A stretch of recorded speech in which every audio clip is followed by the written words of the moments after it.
welcome, Thank welcome to the show. you. So you you could just tell us a little bit about who you are, because you are an educator, and we'd like to know your journey into education. So you're a guidance counselor. Tell us about how you got into the field, how long you've been doing it, and where you work. Of course. I'm so happy to be here. Thank you. I was actually a supervisor for New York City Children's Services.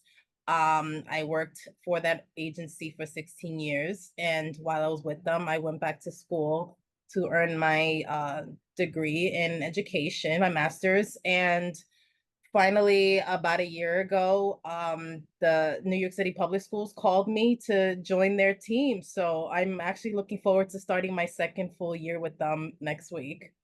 Excellent. And what grade level are you working in? What borough in New York City? I'm in Bed-Stuy right now, and I'm working with elementary school children ages 3 to 11. That is fantastic. I wish you the best on the second year. We need so many guidance counselors for these babies out here. So I appreciate the work that you're doing.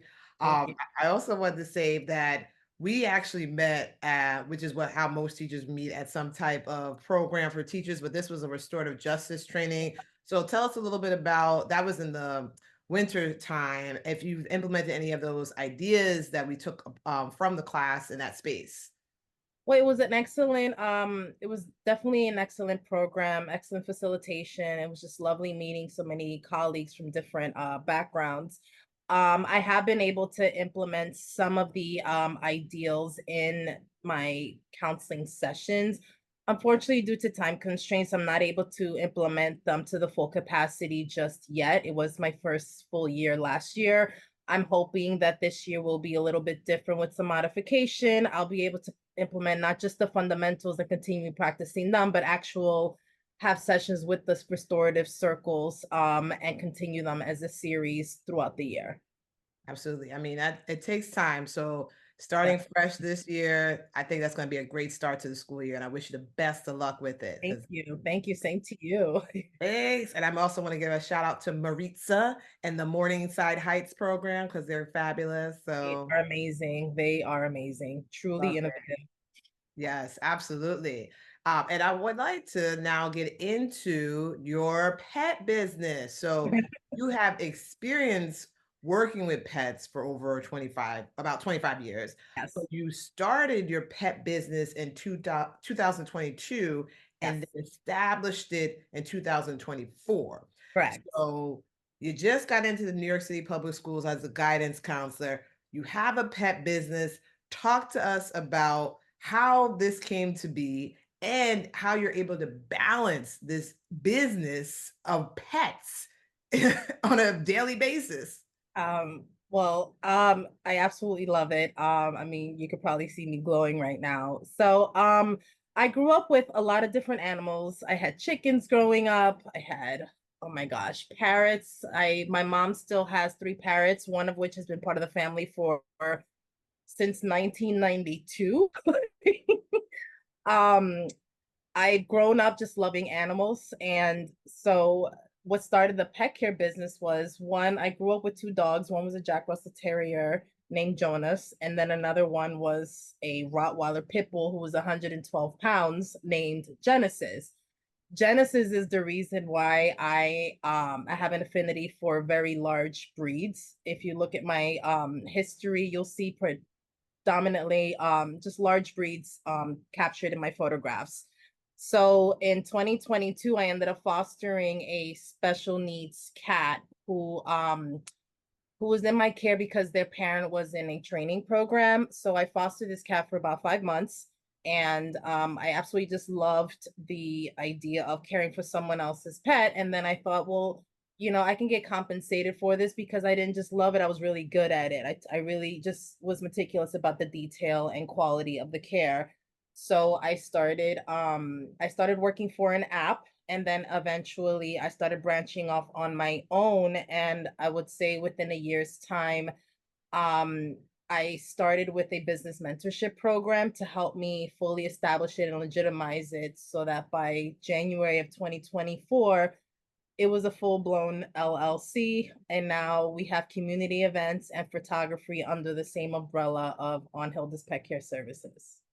Hashtag boss lady. That's what you are. I Thank mean, you. go ahead. That it's You.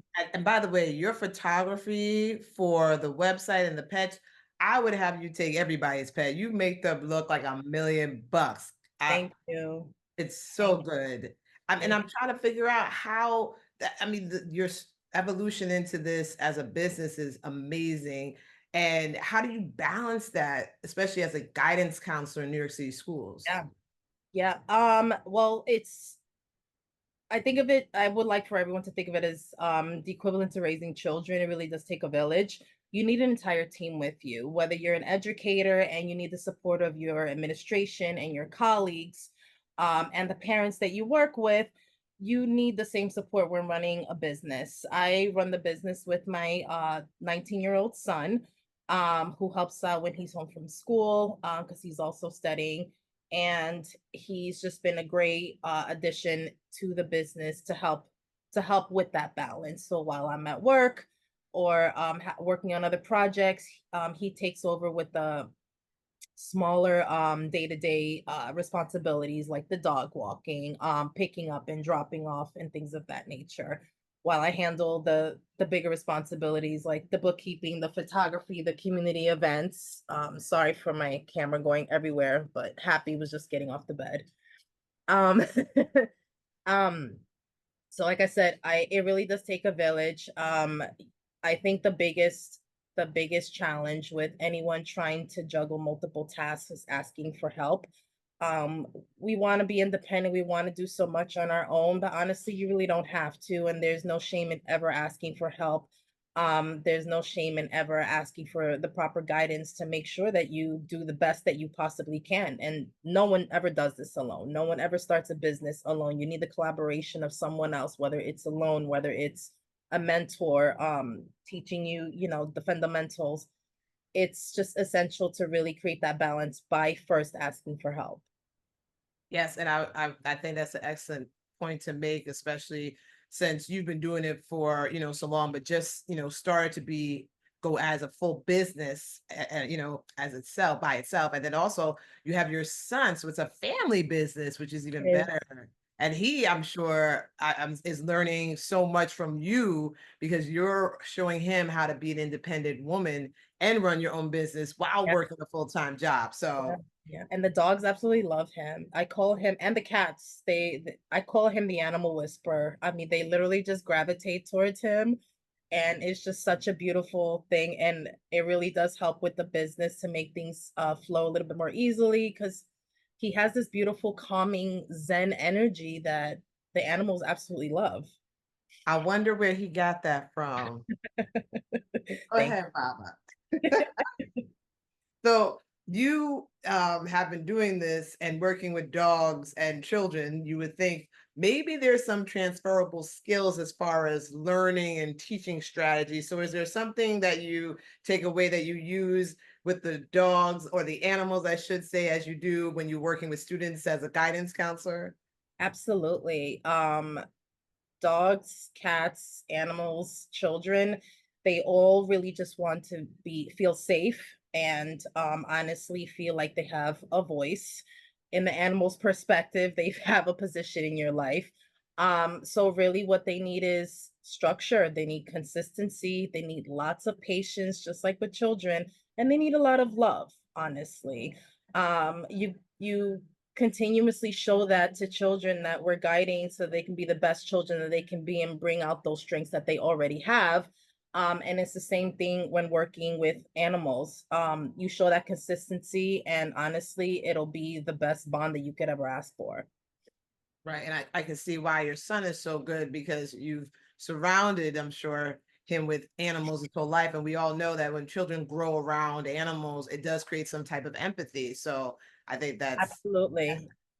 Absolutely. We had an emotional support at a bearded dragon named Willow. She was with us for a little over 2 years. I actually brought her to the school last year. And she was sitting on counseling sessions, and she was really essential to particularly our neurodivergent population. our children who were nonverbal, our children who were had a lot of challenges with expression and behavioral challenges. She was great with essentially just helping to create that safe space and that surrounding so the kids can just be themselves. The kids would actually hold Willow on their chests and they will feel her, and they learned a lot about compassion, they learned a lot about empathy, they learned a lot about how to properly treat someone or a creature who's a little bit more fragile than they are. These are essential life skills that we always want to implement in our children and our future leaders, because it helps them to be the best young adults that they possibly can be. Unfortunately, Willow passed away due to health complications. But whether you're bringing in emotional support, dog, cat, bearded dragon, bird, um, the animals really do play an essential role in teaching that compassion and empathy in our children. Well, that's fantastic. I'm so sorry to hear about Willow passing, but I think the kids actually, it's nice that you had that, they had that experience in the classroom. And Yeah. are you trying to do more of that with other schools, or are you just going to stick to your pet business where that you do on the side? I'm trying to implement a program in this school where I can bring in emotional support animals or therapy animals, but that would be through working with other organizations. I do not have a pet of my own any longer, so it would be more essentially working with other organizations to help bring those pets in so that the kids can actually bond with those pets. Sense. Okay, that's fine. And how about, so even though you've been doing this for a while and you're officially, just recently became you now have a business for 2 years, what have you noticed when it comes to the pet industry and people with their pets? Um, I'm grateful that there's a greater awareness and realization of how essential these animals are to us. And again, it's not just dogs, it's not just cats. It really is for, like, we're talking about raccoons, we're talking about all types of birds. I mean, they're just essential to our emotional growth if you really think about it. And so what I'm noticing more and more is that one more and more people are getting dogs. We're way above the 50% margin right now in New York City. And two, more and more pet parents are realizing that their dogs should be treated like human beings. They should be treated with similar rights in terms of the patients, in terms of the structure, in terms of just realizing that they're not just there to provide that companionship. They are living creatures that have the same feelings that we have. They go through the same illnesses that we go through. They go through the same emotional challenges that we go through. And there's greater awareness where now you're seeing more and more restaurants be open-minded to having dogs, as long as it's not a violation of their health codes. Now you're seeing more open spaces for dogs. They're trying to create more dog friendly spaces outdoors, because it's been very limited throughout the city as a whole. And less people are having children and going more towards having dogs and cats. That's what I found fascinating. I said, okay, but they are children because as my They friend who are. has a over 100-pound German Shepherd, she said Oh my the goodness. the what was it? The least the cheapest pound of money I paid was when I bought him from the shelter for $200. Ever since, she's like, I've been spending money. So I can only imagine the amount of money people are putting into. Oh, but if you think about it, you're investing in a living being where they're only with us 10 to 13 years. So my philosophy, and the philosophy that so many other pet parents have, is spoil them every single day. Yes, buy them those expensive treats, take them to restaurants, take them to hotels, take them on vacations. They're only with us just over a decade, a very short amount of time in comparison to how long we live. So every single day should count. And it's the same philosophy when it comes to raising our children. And even being as educators, every single day should be essential to learning something new, creating another beautiful memory or several memories, and just making it the best that you can. Well said. And in fact, going into advice. So, as someone who not only is a mother of a 19-year-old who's helping to run the business, but a and mother a to the 15-year-old. and you said a 15-year-old? Yeah, I have two Oh, bless you. So you have two wonderful sons, children or sons?